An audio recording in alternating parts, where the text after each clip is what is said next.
আমার বাড়ির পাশে ওইখানেও বিরিয়ানি রান্না হচ্ছে আর আমার এইখানে আমি রান্না করছি।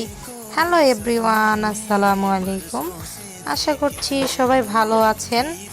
এই তো গরুর মাংস নিয়ে নিয়েছি, এখানে ধুয়ে নিয়েছি। এখানে আমি আপনাদের মাঝে কিছু ভিডিও শেয়ার করব, বিরিয়ানি আমি আমার মতন করে কিভাবে রান্না করি।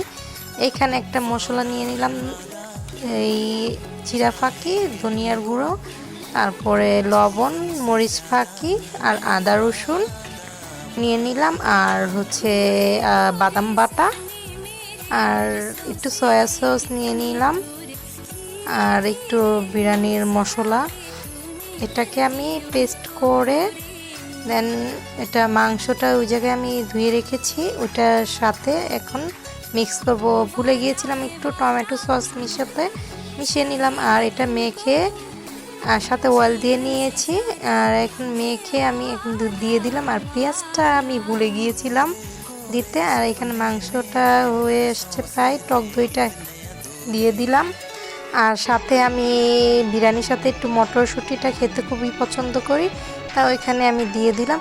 আর যারা যারা আমার ভিডিওটা অবশ্যই পছন্দ করেন অবশ্যই লাইক কমেন্ট শেয়ার করবেন।